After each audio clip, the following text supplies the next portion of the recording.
You are listening to WHCM 88.3 FM, Palatine, Illinois, a broadcast station of Harper College and its Board of Trustees.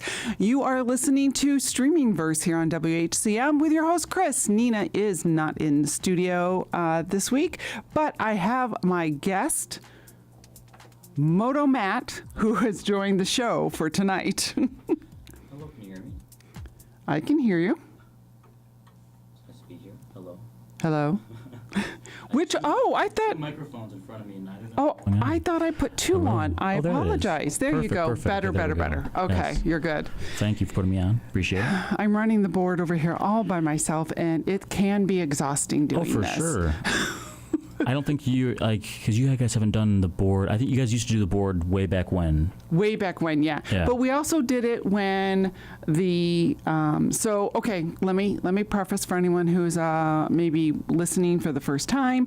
This is Streaming Verse. We also simulcast, I guess, our show on YouTube Live. So if you want to see us here in studio, you can go to streaming_verse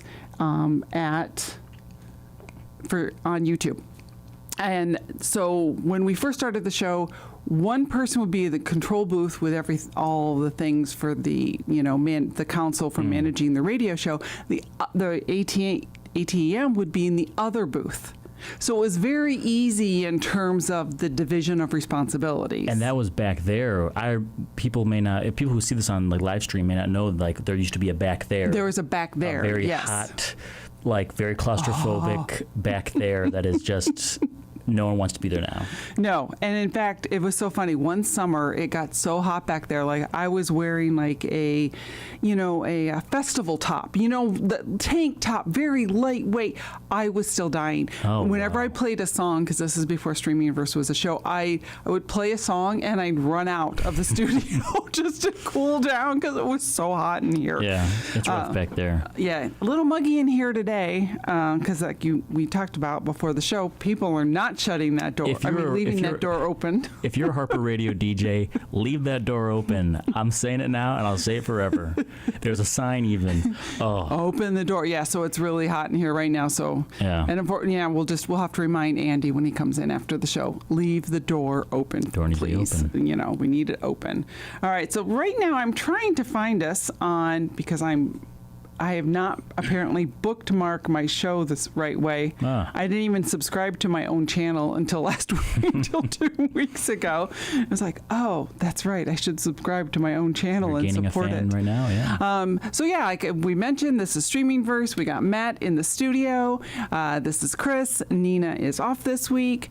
You can listen on 88.3 FM in the local area at WHCM, and you can listen anywhere in the universe at harperradio.com, and you can also find us in past shows on streaming_verse on YouTube. I think that takes care of all of our one more housework thing. The thoughts and ideas presented on the show are our own and not necessarily reflective of the opinions of WHCM, Harper College, or its Board of Trustees. Perfect. There we go. Okay, I think we're ready now. I think that's all the housekeeping. Everything's ready and we're ready to go. So what have you been streaming? Oh, man. So this is the thing. I made a list. Did you check it twice? Yes, I'm checking it twice as we speak. Because I'll be honest, we are going to be talking about a certain show later in the show, in our show. So I don't want to go too much about it, but the only thing I've been really streaming has been Hacks, as far as TV goes. But we'll get into that tonight being tonight as we stream this. It's a finale. As we broadcast this Streaming Verse, big finale at the end of the show. Besides that, Evil which again we'll talk about at some point. I don't think I talked about this last time, and I was curious if you had seen it. Pluribus. Yes, I have. Yes. I don't think we talked about it, but yes, I've seen it. So good. Apple. I like it. I can see why people might not like it. I think the less you know about it going into it, the better. Yeah, I would agree. Especially that first episode. But I finished it. I finally finished the whole first season, and I will say the most amazing thing, people who don't know, because it's a spoiler. I feel like it's a spoiler to like say like what it's about. Even. No, I think, well, you're right. Like going into it blind, but you know what? At this point, it's been out there. People might need, if they haven't seen it, they need some incentives. Okay, here's your incentive, folks. It is a show about sort of virus or parasite or whatever you want to call it. They don't really give it a label, but basically through this contagion, which is like sentient, takes over Earth and inhabits every single person on Earth with like the sort of a hive mind. Think of like the Borg or there's probably some of the Doctor Who. The Host, which is a Stephanie Meyer's book. And a movie. Okay, yeah. Stephanie Meyers is who wrote Twilight. That's and she's based on the main character's based on. No, there's another book she wrote and a different movie called The Host. It has nothing to do with Twilight, but it's the same author, and it's the same thing where it's an alien thing, and they're individuals, but they all connect. Yes. So it's similar in terms of they're all connected. And you wonder how connected are they, and so the main character, whose name I'm blanking on right now, is trying to figure out Carol. Yes, Carol. How could I forget Carol? It's my mom's name. They say it so many times in the show. They say it so many times. Hi, Carol. Hi, It's Carol. true. It's just a great show, and they do it's Vince Gilligan who is the showrunner for Breaking Bad. It's so different than Breaking Bad, and I think it's really what he needed to like say like, hey, look, I can do other things besides crime dramas, and I just found this show to be fascinating. I want to see more of it. I feel like because of if you look at it, it looks. I don't know the numbers, but it looks like a very expensive show in terms of flying these jets, and which could be CGI, maybe, but it looks really real. It could be, but I think a lot of it is real. Yeah. And I mean, obviously there's some stages, but even so, like when they are on like Air Force One at one point. Yeah, and even like these whole there's a part where Carol wants to go to the grocery store, but this alien organism has deemed, well, it doesn't make sense to have all it's kind of like a commune. It's like it really is like a commune. Like a commune. I was trying to find the perfect word, but yeah, and so everyone hoards the food together, and they're trying to figure out how to grow food, I guess, at some point. But anyway, they restock this whole grocery store for her just to make her feel better. It's like a hippie kind of commune 60s view of the world, but we can all live together, and they're trying to live together, and Carol hates them. She hates them so much. Yeah, and just to clear this up, there's a few people like Carol who are immune to whatever it is everyone else wasn't in terms of this hive mind thing.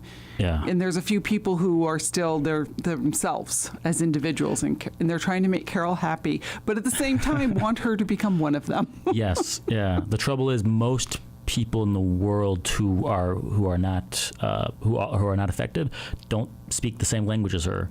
Right. I think there's only one guy, and he's just like a playboy. He's like kind of a not a great person. He's the one who like, give me Air Force One. Yeah. Let's go to Vegas and live in Vegas. Yeah. But anyway, Pluribus been great. Can't recommend that enough. Looking for next season. Other than that, I've been streaming a podcast. Oh, let me go next. We take turns. I'm sorry. I hand the baton over to you. Yeah, Chris. that's when you go, Chris. What have you been streaming? Chris, what have you been watching? Thank you for asking.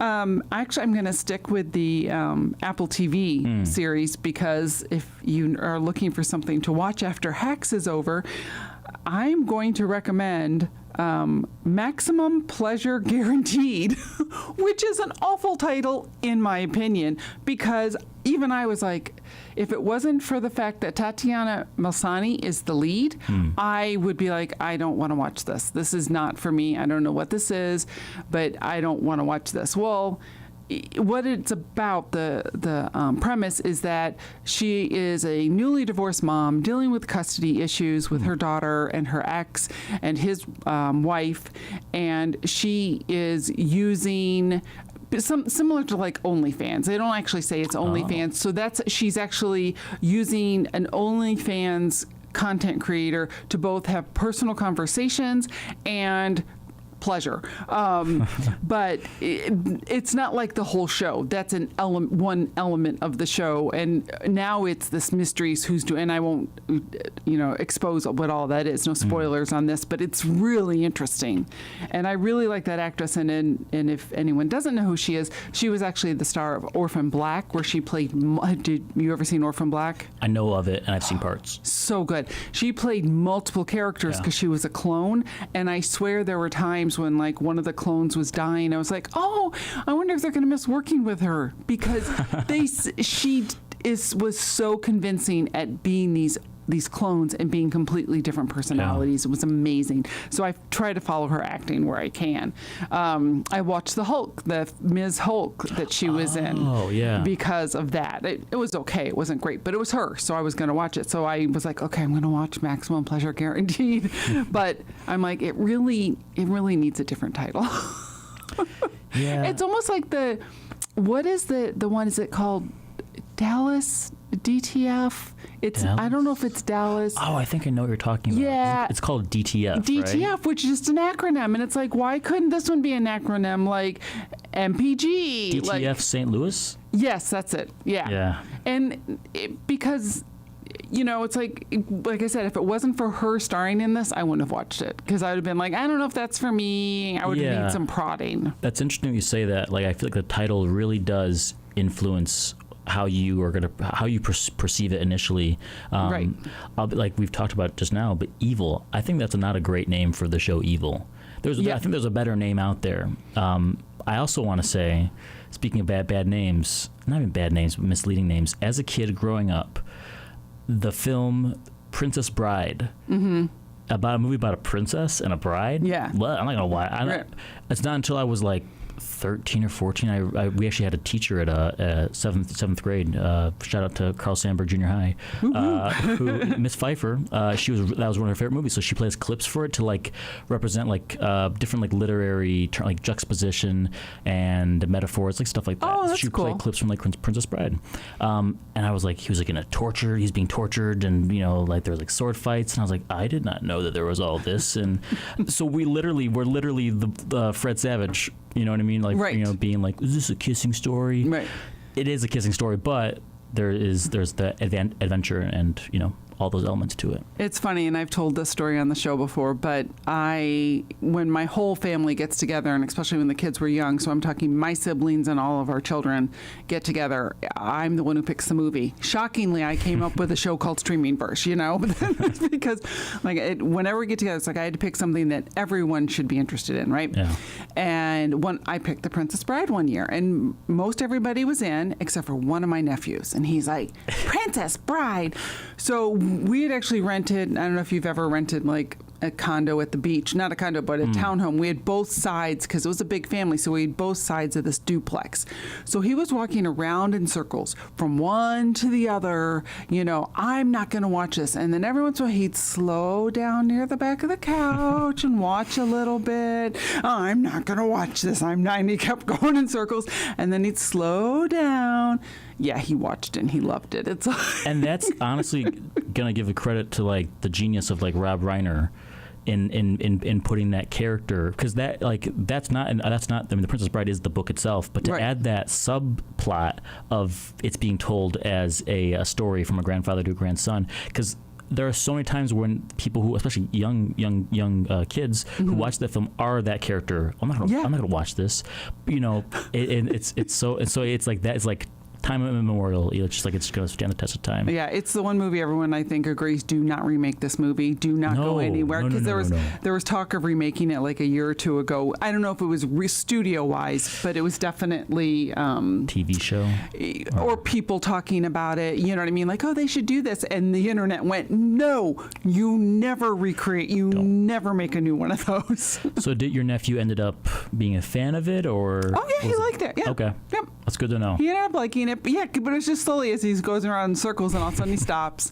All of a sudden he's sitting down watching it, and he really liked it. Yeah. There's giant rats, rodents of unusual size. ROUSs. Come on. I was a kid who loved monsters, so if that doesn't grab you, that wouldn't grab me, I don't know what will. Exactly. Yeah. Everything is in the movie. We're going to stay live. We're not going anywhere. We're going to take a quick break. We're going to read some PSAs, and I'm going to read them out of the book right now. So just a little quick reminder, you're listening to WHCM 88.3 FM, Palatine, Illinois, a broadcast station of Harper College and its Board of Trustees.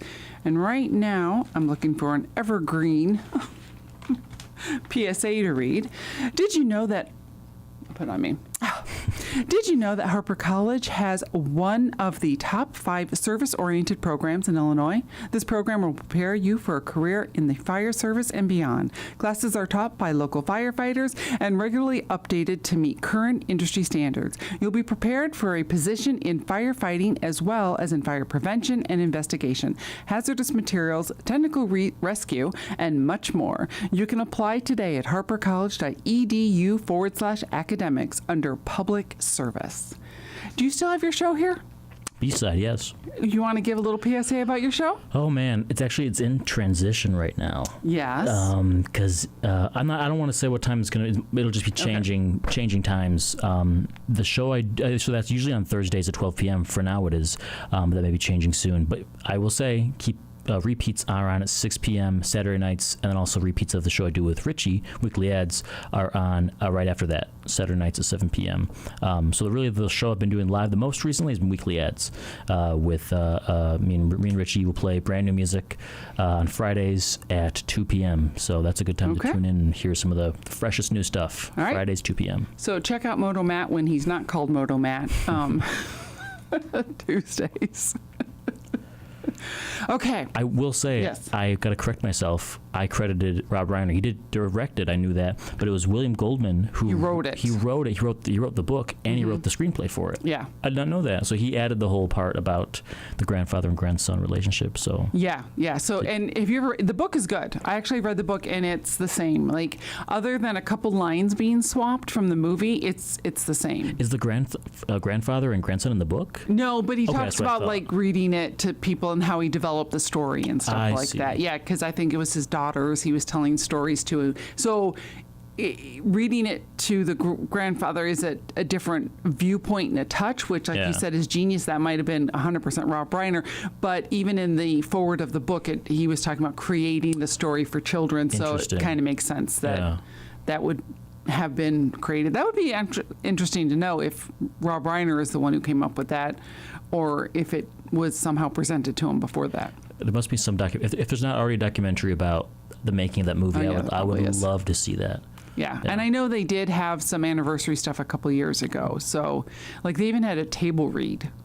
Yes. That was recorded. That was like a COVID era. Yes. Yeah. I know. Everything with COVID era stuff, it's like, oh, that's right. That was now 6 years ago. Ooh. Like, you forget. Like, I mean, time has really kind of condensed itself. Yeah. Like we're a black hole. It's a flat circle, as Ed McConaughey once said. Okay, so do we want to dive into our topic? Yes. All right, topic is hacks. So hacks, and I don't know about you, but I keep having to reach over. It's a downside of this thing. It only is so far over.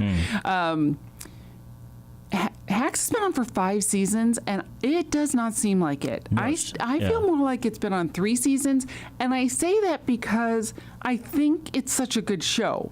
I'm not saying it because they don't have enough storyline. I look at it as an attribute of the show, not any other type of thought behind that, because it's more about their relationship. It's not about like... It is drama. There's so much drama, but it's, you know what I mean? It's not, there's not a lot of outside things happening. So we basically have had the same characters for all 5 seasons. They haven't brought in, a ton of new people to show new different things. There's been obviously new scenes because they went to Singapore and blah, blah, blah. Yeah. But that's why I think there's 3 seasons, because I kind of go, okay, season 1, 2, and 3. We're all in the same, like Vegas and Hollywood. Like, yeah.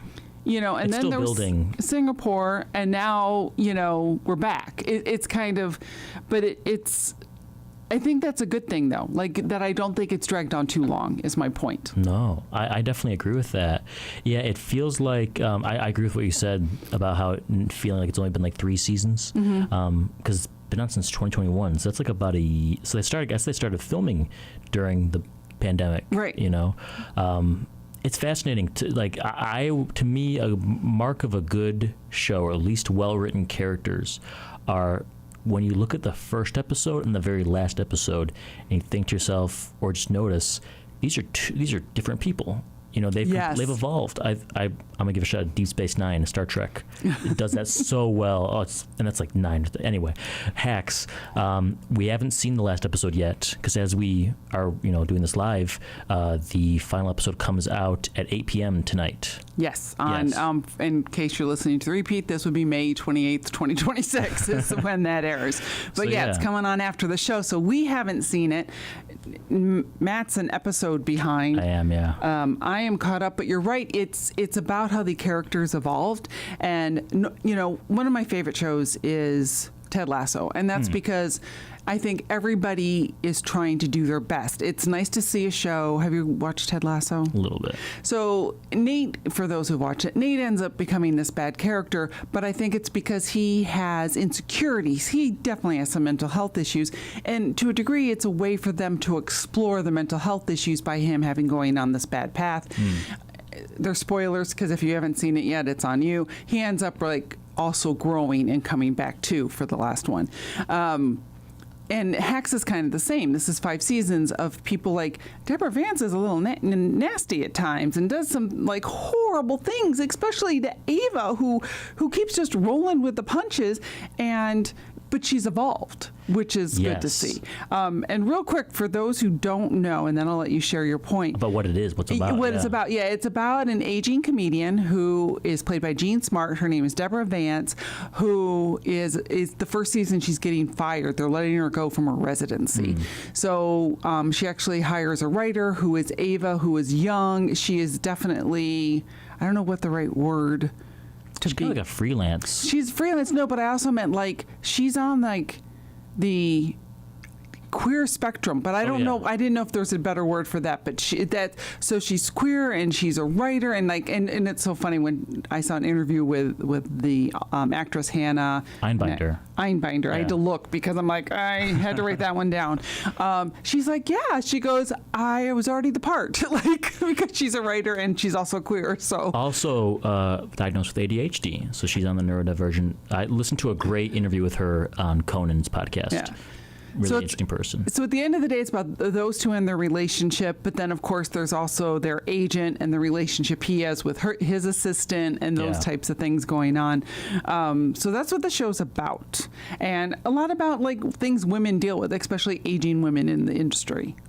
And especially where the Deborah Vance character comes from, because she comes from when her, the man was funding not women, and all the things she struggled with. And it's kind of an homage to all of the stand-up comedians through time. It's not one person. It's not Joan Rivers. It's not Lucille Ball, but it's all of them. Oh, yeah. They even mentioned Paula Poundstone in when they were, coming up with this, just because of what women have gone through. Just a little shout out. When I was, I'm working at WCPT, and we actually interviewed Paula. I will say we, I was behind the scenes, but they interviewed Paula Poundstone. Oh, really? So I got her phone call in the air and everything. Just a little humble brag, I guess. Well, actually, I have to tell you how cool that is, because I saw her live, in the 90s. Yeah. So she was really funny, just casually. Well, I'm about to tell you how funny she was, because I still vividly remember this. So I'm at some club in Raleigh, North Carolina, and her flight was delayed, but the opening act wasn't there. They didn't show up. So Paula Poundstone is lying on the stage floor with her legs up on the bar stool. And she has the mic. She's just doing her comedy, lying down. She goes, I think part of stand-up comedy is standing up. And then at some point she stands up. And I really thought at that point, and I'm sure that it was because, like I said, it was just a weird, all ad lib. That was not part of the act. Do you know what I mean? Because it was because her flight was delayed. All this stuff was going on. But I saw her live. I always liked her. That's awesome. I think that's what I love about Hacks is that when you're watching this, it really does feel like a love letter, but also an alarm bell, if you will. I can't think of a better word for it, to comedy, to what it has been and where it's going. I think I feel like that's the whole relationship between Deborah and Ava. Deborah is very much the past, and she is very funny, but also she struggles from that older sensibility of, oh, you're just being too sensitive. Right. If a joke was mean, you know what I mean, or if a joke was inappropriate, oh, you're just, I'm right, you're wrong, you laugh, I make jokes. Whereas Ava is very much more modern, more progressive in her thinking of, well, maybe if they're not laughing, maybe you're the one who's wrong. Which, right. So I did my degree was in comedy, and that was a whole part of it, and that's one of the big debates is who's right and who's wrong. I'm on the side of you're there to make the audience laugh. You're there to make people have a good time. I don't think anything like you shouldn't do anything to make them laugh. But they're your judge at the end of the day. Right. Well, and I don't know. This is sidebar. I don't know if you have heard about this, but they just had a roast for Kevin Hart. I've heard about it. And that conversation that you just mentioned, whether or not it's funny or not, or whether or not it's just mean, has really come into play. Chelsea Handler's made comments on it because they really got into that. Because, and obviously it applies to other aspects of comedy, but they're doing a roast of Kevin Hart, and they brought up George Floyd. They're doing a roast of Kevin Hart, and they're bringing up, like, other things, in that, and it's and misogyny, and it's like, I don't like roast to begin with, but they've taken him so far, and I almost feel like, to a degree, some people feel, maybe with our current environment going on in the States, that they have license to be mean now, and it's like, mean is mean. It doesn't mean it's funny, and if you're laughing, you might want to question why you're laughing. But you're right, Ava definitely makes Deborah question some of her stuff, and it's funny because you can kind of see it because you can see how she's evolved with it. Oh, yeah. And not just her. Speaking of roasts, there was featured, I think, in like the 4th or 3rd season, they had the roast of Deborah Vance. And that was the whole thing, is that she could not take, she has such thin skin that she couldn't take a lot of these insults. And the thing she was most nervous about was her daughter. Big shout out to Kate. Is it Caitlin Olsen? Yes, Caitlin Olsen. She's really good in this series, and I had previously only seen her in like Always Sunny in Philadelphia, which is like kind of like one of her big claims to fame. But to see her in this really showed me, oh wow, she's good. Like she really has those comedic chops. She knows where the joke is. She's really funny. She's also just like a good like improviser on the spot, and also kind of comes across as very ditzy in the early seasons, and then you realize slowly, oh no, she's just really smart. She just kind of has this chaotic personality from being the daughter of a touring raunchy comedian for the last 30-40 years of her life. So there's a bunch of characters that you really see evolve over the series, and she actually ends up giving Deborah like a hilarious roast. It was really funny, just even outside of being like a roast in a TV show. It was funny on its own. Yeah. Real quick, you're listening to WHCM 88.3 FM, Palatine, Illinois, a broadcast station of Harper College and its Board of Trustees. The thoughts and ideas presented on the show are our own and not necessarily reflective of the opinions of WHCM, Harper College, or its Board of Trustees. And what are you listening to? Streaming Verse here on WHCM. I'm your host, Chris. Nina is not in the studio today. And my guest, Matt. Hello. Former manager of WHCM. Current volunteer? Alumni? Alumni. Current volunteer alumni. Yeah. Yes. That's who you are. I'm going to see. Oh, I actually do. One of the things I was fascinated by, I didn't realize this, is the actor who plays Jimmy, so Paul W. Downs, is actually the co-creator of the show with his wife. And the showrunner and an actor on the show. Yes, yeah. That's exhausting, just reading all of that. Do you watch the after credit talk-throughs? No, for some reason I'm not seeing them. Because it's the same with Euphoria. Yeah. Because someone asked me if I was watching that. Do you watch Euphoria? No. I don't. I don't think it's. I'm 25, by the way, but I feel like I'm like 50 or 60. I don't know if that's for me. I don't know if like they're older than I am, but they seem younger than I am. You know what I mean? Does that make sense? Yeah. I will tell you, and I understand what you're saying, because it's kind of like me seeing Maximum Pleasure Guarantee. It's like, I don't know if that's for me. Yeah.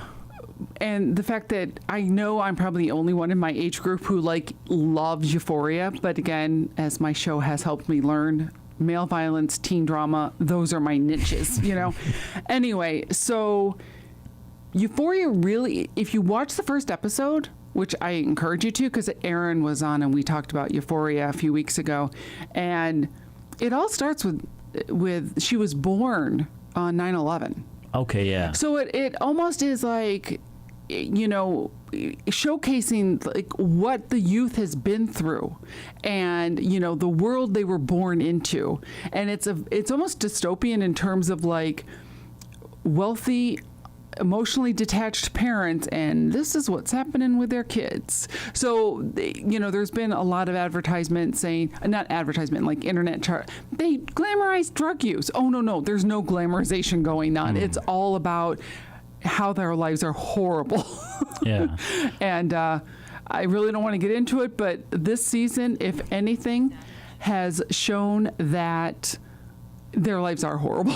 Because this is like, from the trailers that I've seen, I still watch cable TV, so I get like ads and everything, and it shows like they're out of, were they in high school or how old were they? Because there's been like 3 years, so they were in high school for the first 2 seasons. Yeah. Now for the 3rd season, it's the same timeline. So, the original episode was again 2020, 2021 were the first 2 seasons. So it's 4 years later. So they are all older now. They're either out of college or, didn't go to college, but that age.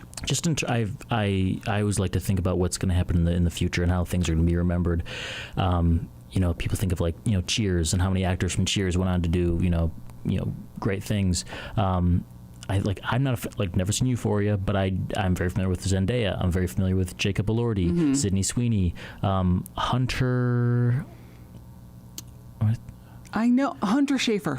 It took me a second to remember her name. I think there's a couple other actors too, but they're just like everyone exploded. Everywhere. They're everywhere. I have not seen Euphoria, but I know these actors, and I know this is kind of like, I know Zendaya has stuff way before this, but it was sort of a launching pad for a lot of these younger actors. Yeah. We just got a text. Oh. Well, I got the text, but I'm going to let you answer the question since you went to school.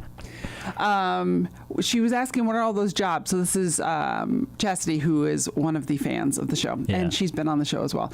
What are all those jobs? Showrunner, producer versus executive. And she did agree it sounds exhausting. So do you know what a showrunner does? So to my knowledge, with a showrunner is the person who is putting things in order. And, so it's like you have your writer's room. And I think the show does a really good job of, showcasing how that works, or at least how I've seen it work. Of having your writers and then your head writer, and then the showrunner is someone who will kind of,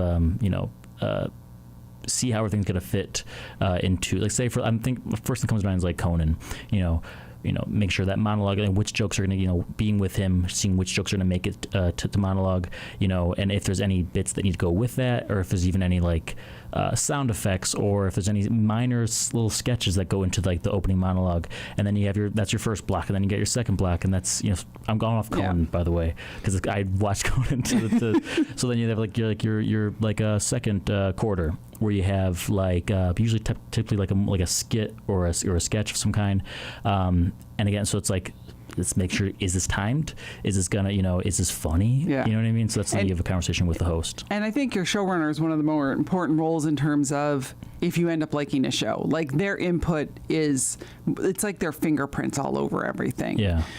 So if you find a showrunner you may like other shows that they're involved in.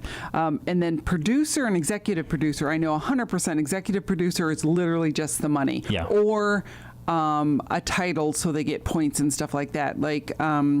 there was a movie that just came. A lot of movies I'll see this for. There was the one, Send Help. Why can't I remember her name off the top of my head? Ooh, I know with you know it was who a Sam I'm talking Raimi about. film, yeah. Yeah. Send Help. I know her face. I can see her face. Someone's screaming at home. I know people are screaming at us right now because it's like it's not. She was Rose in The Byrne. Notebook. Yeah, she's everywhere. She's everywhere, and I can't think of her name right now. But like, she had executive producer, so sometimes it's just with the Rachel McAdams. She was like, she goes, I'm so old, I'm imagining a little person wandering around with a piece of paper running amok. Actually, I think that is part of it, Chastity, that they are running amok. Yeah. And because they do have pieces of, I don't know if it's always pieces of paper now, but because there'll be script changes. So they're running around with script changes, so they might be sending them to them now. I don't know.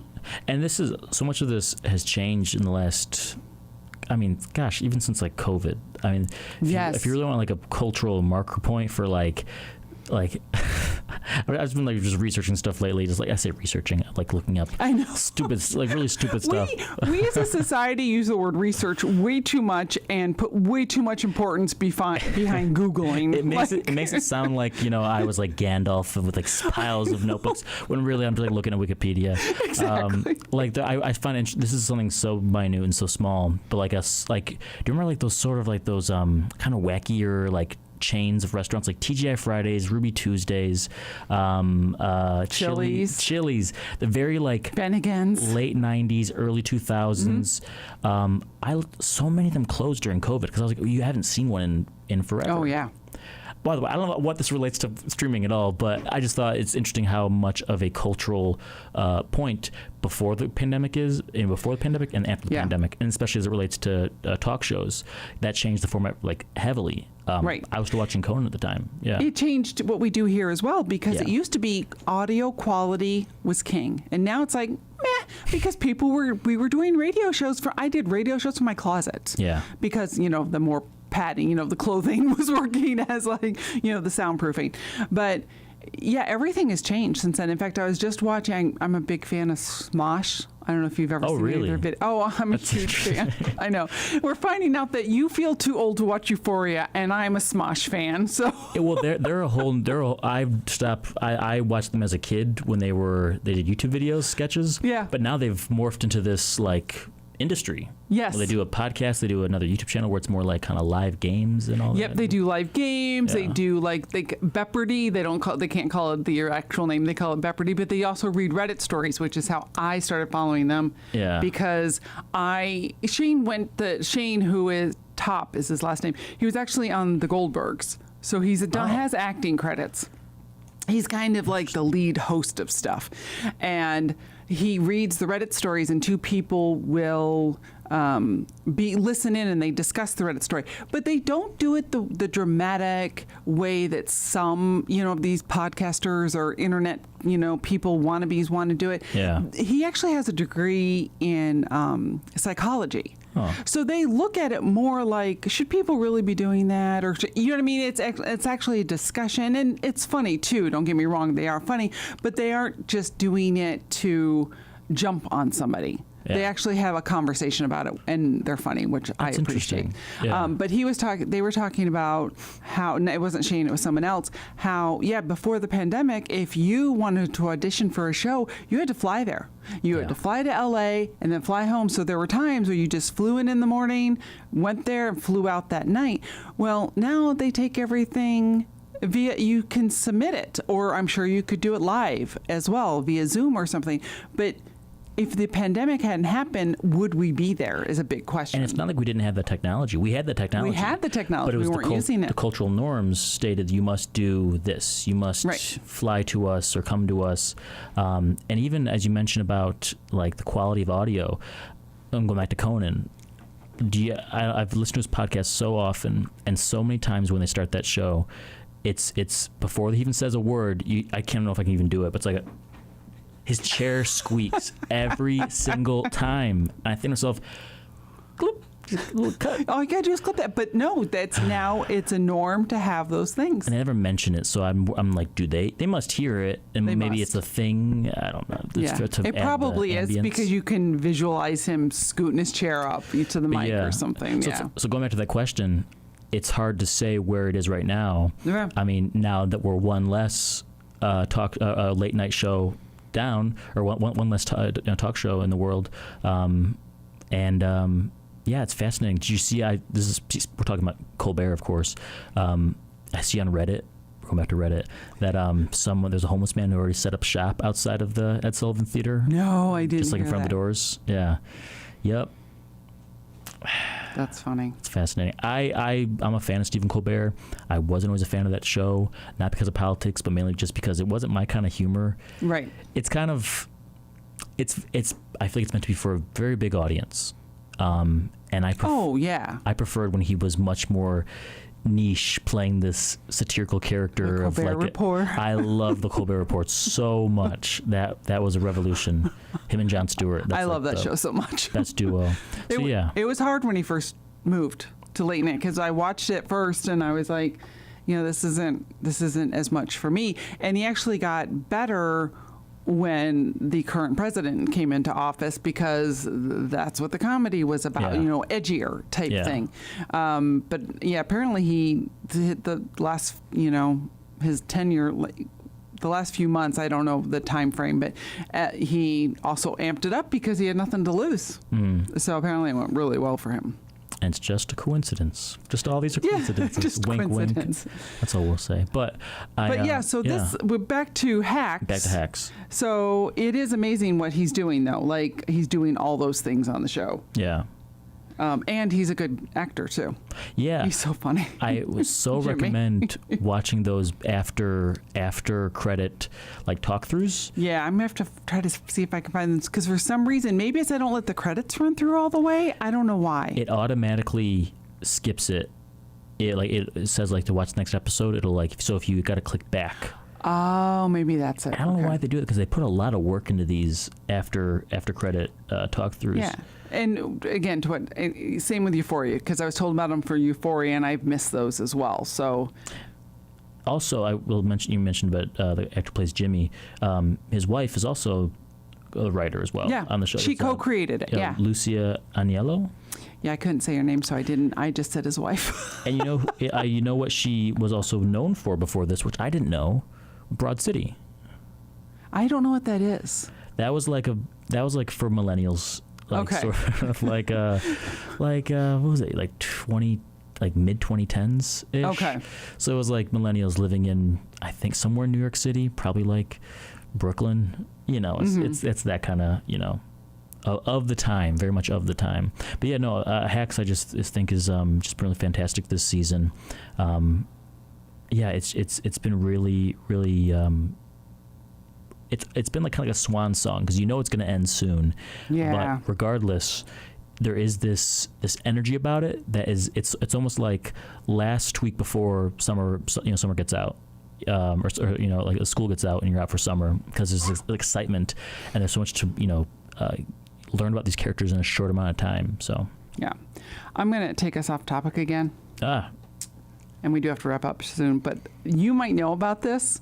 So again, back to Smosh, they were reading reviews of a movie, which were hysterical. Like, I'm really into weird things. Anyway, so they were reading reviews, and one of the reviews said, "I can't believe I saw this on Victorious first." Did you ever watch Victorious? It's from That's why I had to ask, because I had never heard of it. So I'm like, what are they talking about? The review, and let's see this. We're stealing this from Smosh, so I apologize, guys. We're stealing this, but I love everything you do, so take that as a good thing. So this is a review of a movie. Try to guess what the movie is. So and so said, and I have to make it up because I don't have the reviews in front of me. They never ate breakfast. They never ate breakfast is the review of the movie. Yeah. And that was their complaint. It was just a review. Yeah. So what movie do you think it is? I would say Lord of the Rings. No. Because they never had their second breakfast. Okay. And then another one said, the other one was, I can't believe I saw this on Victorious first. Because Victorious did an episode based on this movie. Oh, no, I can't. If I have to put out a guess, I would say, I'll say Pulp Fiction. I don't know why. Okay, I'm just going to, it's The Breakfast Club. They never eat breakfast, and no one got it either. No one got it. They did breakfast at Tiffany's because, again, no eating breakfast. Yeah. They guessed that. They guessed a bunch of other things, but no one guessed the Breakfast Club. And I'm sitting there, of course, screaming, "It's the Breakfast Club!" And I was right. Wow. Yeah, I'm not the hugest fan of the Breakfast Club. Sorry to say that. Well, you know what, though? You have a different hat, and it's fair. Yeah. Because going back and looking at it, no. Yeah, I don't know. I remember there was a time when I would hear people say, mainly on the internet, or even I had a couple friends in real life too who would say this, like, what's that kid's name? He's the kind of like he's tough and he's really in your face, and my dad and your dad. Who's that guy? In the Breakfast Club? Oh, what's his name? It's blank. He's like, he was always wearing. He's like kind of longer hair, darker hair, and like a jean jacket. The Breakfast Club. No? I don't think there was a tough guy. There was Jake. Jake was the heartthrob everyone wanted, heartthrob, who Molly Ringwald ends up with him. Amelia Estevez's character. That's Breakfast Club. Oh, I was sorry. I skipped movies on you. I totally went to 16 Candles. Oh my gosh. My brain skipped. You're right. Amelia Estevez. Yeah, he's horrible. Yeah. And then there's Bender. Bender is the okay, I'm thinking Bender's of Bender. Bender. I'm thinking of Bender. I'm thinking of Bender. I can't believe I just switched movies on you for somewhere. They're both John Hughes movies, so I didn't go too far. Yeah, and I think there's a lot of fun about those movies. Speaking of no taste, I love Weird Science. It's a bad movie. It doesn't make any sense. It really makes no sense at all. There's so many scenes that are just even at the time, just having Kelly LeBrock kiss these like teenage boys. It's just weird. It's a weird movie, but I can't stop laughing. Like the stereotypical grandparents that like they come to see this like a rock and roll party, and it goes, I have a feeling we won't approve. It's so like stereotypical. And my favorite quote that I quote to this day from the movie is, "It'll be a fun party. Chips, dips, chains, whips." Kelly LeBrock says that to her the parents. It's a weird movie. It doesn't make any sense. It really. It's like it was the 80s. Nothing made sense. Somehow it's stupid. It's a really stupid movie, but if you're into goofy stuff. Hey. Well, that about wraps up our time here. And I got to find our theme song and start playing it. That wraps up our discussion about hacks. Yes, hacks. You know what, though? I think it's a good representation because hacks also went off topic a lot, too. Yeah. But in their own thing, they were all over the place. It's really good, though. So if you have not seen it, I think we both would recommend watching it if you have HBO. It's a beautiful story. Like seeing them both evolve over time is just it's hard to put into words how special it is, and to have this, like, you really feel like they earned this relationship. They earned this season of their friends, and they're kind of this motherly.